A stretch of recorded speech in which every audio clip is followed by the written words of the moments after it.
zvakare nedzimwe nhau dziri kutenda, asi muvhidhiyo ino ndiri kuuya nenhau yani yesvikiro iro razoita interview naTete Tilda. Isu sekuziva kuvanhu vazhinji tinonzokudhira zvedu nemakomenzi kuzotonzwa kuti vanhu vanga vachiti chii pamusoro pezvavaona izvi kana zvavanzwa, asi tichiri ipapo regai ningoti turu zvishoma shoma mabatiro andaita nhau iyi. Handihwisi kuti vedwe, regai ndise disclaimer, handizivi kuti svikiro chii, handizivi kuti mudzimu chii, saka difference papapo zvirive zviviri handizvizivi, asi ivo vataura hanzi mweya womwana waimukira chi pavari. Asi pane zvinhu zvanao kuti hanzi vakatozotora mapurisa, ndapuwa mapurisa kanzwa kwanzi ndai nembwa dzakawandisa ndobva imba yatsvagwa ndobva kwaonekwa chi kuti pamba paipa pasitomboneva vanhu vaigara ipapo, munhu angatonzi akatotama akugara kupi kuchitungwisa. Saka akazobva kuya ndobva atozoenda futi kumba kuya kwacho kwanganzi kudhizeti, ndobva wavhura kudai kwakona hamuna kana firiji yacho, hamuna kana zvinhu zvaitagwa zveshe. Saka zvaita kuti manje vanhu vazotungoti saka after that zvakazofamba sei, tikanzi pamwe kuda nokuti svikiro harisvikichi pakaungana vanhu, saka regai tigonzwa kuti mwana wacho achati kudi, ndobva ataura kuti hanzi panoda kuitwa zvemhiku, panoda kuitwa like zvokuti hamino matara anoitwa ikuku emasvikiro inani mazivi. After that ndobva chi hanzi vanhu pakudzoka pepe vakuzobvunzwa nakugobhirwa nzi ko pakudzoka vanhu vaiti kudi, uye vanhu vanga vasinganyari here kunyanya iyo usvikiro uyu hanzi akatozodzokera naye because vanhu vanga vachizobhekana, vanhu vanga vachingonyara vachiti saka tafambiswa mahara. Iye wachati hanzi vanoda kutoti vagezewe ndofunga ndokutoti hanzikira, asi akati hanzi uyu mwana ari kutaura chanzi ndakaputirwa ndokukoniwa kutaura kuti ndiri papi chaipo asi ndakaputirwa, ndozvaataura. Saka ndikati hatiziviwo, inini who am I to judge? Handizivi svikiro kuti ndinoita sei, handizivi mudzimu kuti inoita sei, asi chege ndekupi kumakomenzi ndinoona sekuti in general vanhu vazhinji havana kufara. Ndozvandanotisa hangu kumakomenzi section kuti vanhu vatsamwa zikamboiti, including Tete Tilda. Tete Tilda vakachiyatsa kuratidza kuvhinhukana nekutwa annoyed neconversation yavangachitana nemunhu angachizviti svikiro, nekuti ungati nyaya dzisinganzwisisiki. Saka kubva ipapo wakatoti nyangwe ndimiwo munoona zvichiitawo here izvozvo kuti vamwe vanhu munoona sekutoti datodambe kana jere, kuti munoona kuti moziva here kuti zvinogwadza zvakaitika apa, iwo kutoti auti hanzi ndikunzwa kuti ndaona chakachakati. Mona manje, saka ndonesa kuti vamwe vanhu even kucomment section havana kuita sei kuzvifarira, asi vamwewo ndovati don't judge, don't be too quick to judge. Pamwe munhu uri kuti sure, but you guys matese makutanga kutojudge, you never know. Mwe musimutaura kuti dai takaza takateerera kune munhu uyu. Ndevamwe vakati kuda mai ava vacho vari kuzviti ndiri svikirwa, kuda vari mukati menyaya iyi vari kuziva zvikuitika. Ndevamwewo vadero. Vamwe vakati vadii kuti munhu wacho akanga akuziwa uyu aite sumai ava. Vamwe vakati zvakare kana mati uyu munhu unoyamwisa, makamboonepe svikiro rinoyamwisa? Like I said, handizivi anything about masvikiro. Saka asi kuti svikiro inofanira kunge richembe here, inofanira kunge mwana muchechecheche here, kuti inofanira kunge yakaita sei. Asi vanhu vatanzi apa ari kuyamwisa futi, kureva kuti mabhilifu evanhu munhu unosvikirwa kuda kana kuti unoitwa zvemasvikiro ndofunga anenge asingafaniri kuyamwisa. Ndo conclusion yandatozofunga kuti asi haafanira kunge achiyamwisa. Ndikati meno. Tichibva ipapo mama akati hatihwisi kuti uyu uri kutsvaga femu here kana kuti asi kutsvaga femu nenyaya iyi yekuti vakungonzwa pamaredhiyo akati let's take advantage of that, tinodiitozikamwa kuti tinoita zvakati. Saka vanhu havanyatso kuita sei kuzvifarira, plus hanzi izvozvo kunoti vanhu vagezwa twe sei zvinoitwa vanhu vomba kwamakore vakati isose hatizvidi hedu, hatisi kuzozviita, havatenderani nazvo. Tobva ipapo toenda pakuti kumacomments vanhu vakati this is a sign of PTSD, a community in shock, a lot of people are having nightmares. Handisi mupurisa hangu, but I have so many questions for Tapiwa Senior. Ndevamwe wavo. Saka mondiudza here kuti uyu arikona kutaura. My poor data, please. Thank you Chete for the hard work. Nema idzi handidi mande, so we are feeling tired. Thank you for the update.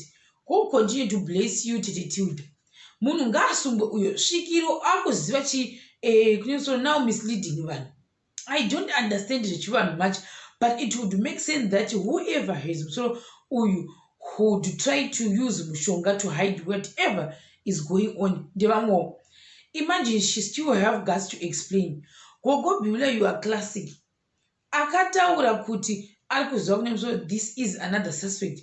Atotaura ega kuti ari kuziva kune musoro svikiro iye. ndivamwe vangwa chase izvozvo siyanai nekuda kuvhendenyura zvemudzimba mevanhu kokwenyu mapedza here ndivamwewo avo 5k people being fried zvavo namusvikiro uyu akanga atonovinga kuchitungi vamwewo vangwa maspeculations avo vamwe ndokuti kutotambisa imbwa dzine nzara zvadzo hamuna tsitsi vamwe ndokuti makapoona svikiro nonzi Cynthia here kuda ndozita racho nonzi Cynthia uyu haasati avigwa nemwana nanhasi mobva mangotiudza kuti zviri kufamba sei sezvo imimi amhondoro muchiti muri kuziva iri ndo drama iri. If you don't understand or believe kuchiwano all this confuses mhondoro inoda kumbobatwa. Thank you anditilda imi musabatanidze mwana nemweya Stevens yenyu iyo. So police investigations dzoitwa nen'anga here kamwe kuti ndivamwewo avo zvikanzi vamwe n'anga dzodashamo svikiro ndiro nemusoro chete ndivamwewo avo. Iyi imhondoro ngezi noti mhondoro handisi kuzvoreve kuti mhondoro ngezi. Vamwe ndokuti zvakare tete Tilda hapana kwamunosvika navasvikiro ava zvokwadi manyepo ega ega anogona achitopinga fungowo ndevamwe vari kuona seizvozvo vava kutsvaga kuti voubudisa sei musoro uyu vari pamwe chete nesvikiro nemhundi ndo zvavangachikutaurwa nevamwewo.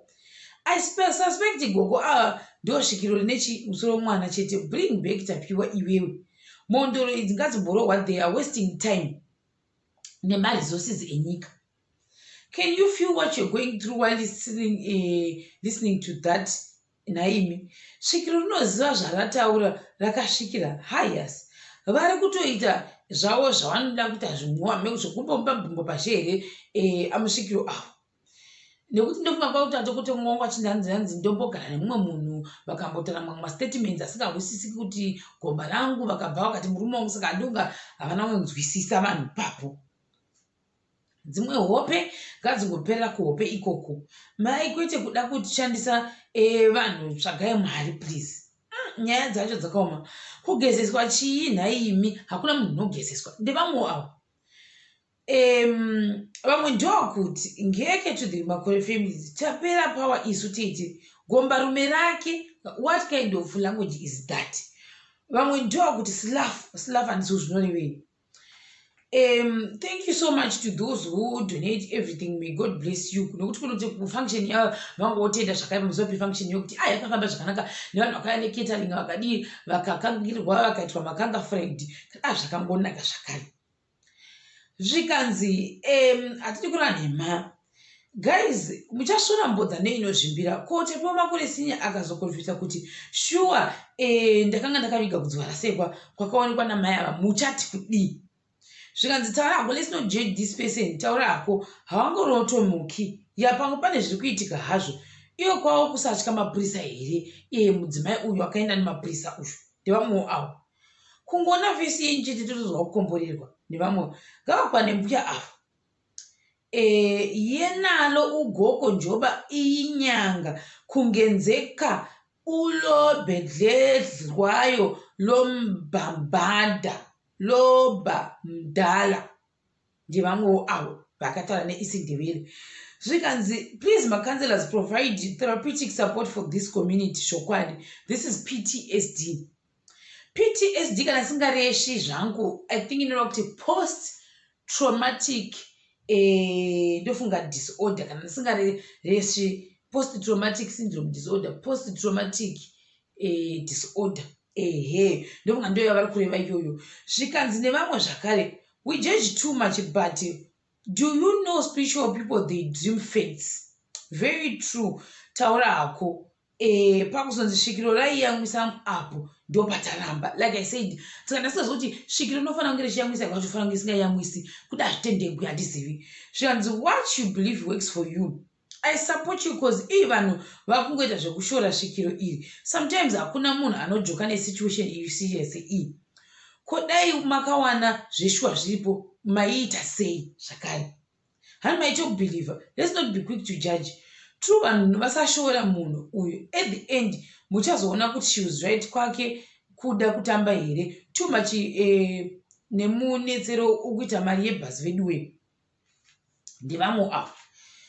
Myself, I do cause distance from Kuchinjike to Nyamutumbu, where the boy was akashayikira kwakakurisa. Nevamwe avadero zvashata. I think we must investigate that Shikilo lady, please. Please mark my words, she is involved in this thing. True that akuda kuti vanhu vaite confusion, maybe ENT atori nechinuso wacho.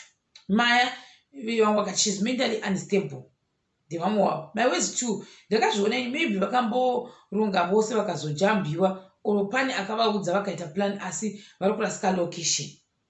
Ndimwechi adiro. Zvikanzi nevamwewo zvakare, go speak to people through dreams. Let's not be quick to judge her. Akomana the Makore family will need therapy after all this trauma. They will need serious therapy. That person in Zimbabwe must sue you for such an accusation. Zvikanzi mbuka dzamakatotora idzi zvokwadi kutouya kwakutotanga kutosinifa ikauya kuchicha kaitika ipapo nevamwe vanhu. Zvikanzi nevamwe zvakare, this is an insult to us all and also our intelligence.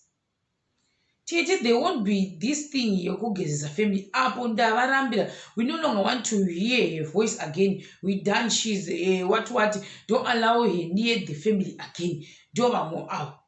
Saka ndo zvanga zvakanyanya kuzara zvikanzi vakakonzeresa mukati memhuri vamwe vakagwadziwa nazvo zvisingamboiti. Anga akawandisa macomments abuda nepamusoro peshikiro iri. Saka inini, like I said, I don't know much about zvemashikiro. Actually, I don't know anything about zvemashikiro.